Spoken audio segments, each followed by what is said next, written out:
हरे कृष्ण। हम भक्ति के मार्ग में किस प्रकार दृढ़ रह सकते हैं, ये प्रश्न है। उसी के उत्तर में भगवान ने भगवत गीता में एक श्लोक बताया है, अध्याय 2 श्लोक संख्या 41। भगवान बताते हैं, व्यवसाय आत्मिका बुद्धि रेके कुरु नंदनः बहुशाखा हनन्ताश्च बुद्धयो व्यवसायिनाम। भगवान बताते हैं कि जो इस मार्ग पर चलते हैं वे प्रयोजन में दृढ़ रहते हैं और उनका लक्ष्य भी एक होता है। हे कुरुनंदन, जो दृढ़ प्रतिज्ञ नहीं है उनकी बुद्धि अनेक शाखाओं में विभक्त रहती है। बहुत सुंदर। जो भक्ति के मार्ग में चलते हैं, भगवान कृष्ण की भक्ति के मार्ग में चलते हैं, उनकी बुद्धि दृढ़ होती है और जिनकी बुद्धि दृढ़ नहीं है उनकी प्रगति नहीं हो सकती। आज इस देवता की पूजा कर लिया, कल उसकी पूजा कर लिया, परसों उस बापू बाबा भगवान की मान लिया, नरसों उसकी मान लिया। ऐसे लोग व्यवसायी हैं, व्यवसाय करते हैं। हमारे तो यहाँ फायदा हुआ तो ठीक है, नहीं तो वहाँ फायदा हुआ, नहीं तो वहाँ फायदा, नहीं तो वहाँ कहीं ना कहीं तो फायदा हो ही जाएगा। 4 जगह हाथ मार लेंगे, कभी नहीं हो सकता है। कि भक्ति के जीवन में सुदृढ़ निश्चय, चैतन्य चरितामृत में एक बात बताई गई, श्रद्धा शब्दे विश्वास कहे सुदृढ़ निश्चय, कृष्ण भक्ति कैले सर्व कर्म कृत है। श्रद्धा बहुत महत्वपूर्ण वस्तु है भक्ति। श्रद्धा हमारी किसको देनी है? एक अलौकिक वस्तु है हमारी श्रद्धा। किसको देनी है? हमें एक गुरु बनाना है ना।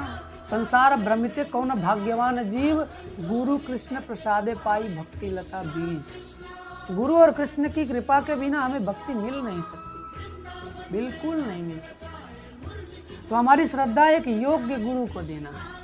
किसी योग्य गुरु की तलाश करें और उस योग्य गुरु को अपनी पूरी श्रद्धा दें, जो भगवान कृष्ण को बढ़िया से जानते हो, तत्व से जानते हैं ना। यो में व्यक्ति तत्वतः, जो भगवान कृष्ण को तत्व से जानते हैं, ऐसे गुरु को गुरु स्वीकार करें और उसके बाद उनके चरणों में अपनी श्रद्धा अर्पित करें और उनसे प्रार्थना करें, जिज्ञासा करें, जिससे आपका कल्याण हो सके। और यदि गुरु प्रसन्न हो गए तो क्या हो गया?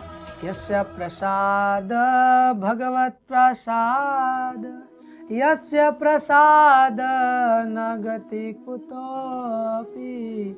हम लोग मंगला आरती में गाते हैं ना, अंतिम 2 लाइन, यस्य प्रसाद भगवत प्रसाद। गुरु का प्रसाद भगवान का प्रसाद मानकर स्वीकार करना है। ये हमारी परंपरा है भक्तों ना। गुरु के प्रसाद को भगवान का प्रसाद, और यस्य प्रसाद न गति कुतोपि, और इनके प्रसाद के बिना, यस्य अप्रसाद न गतो कुतोपि, इनके प्रसाद के बिना गति भी नहीं है। जब तक अर्थात किसी शुद्ध गुरु के शरण में अपने आप को समर्पित नहीं करेंगे, हमारी कोई गति नहीं होने वाली है, कभी भी हमारा कल्याण नहीं हो सकता है। इसलिए योग्य गुरु बना करके उनके प्रसाद अर्थात उनके मुंह से शास्त्रों का ज्ञान, भगवान के बारे में सुने, है ना, ये बताया गया है।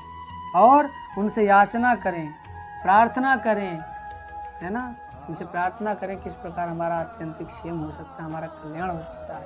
यही हमारे जीवन का लक्ष्य होना चाहिए, तब जाके मनुष्य जीवन सफल हो सकता है। हरे कृष्ण।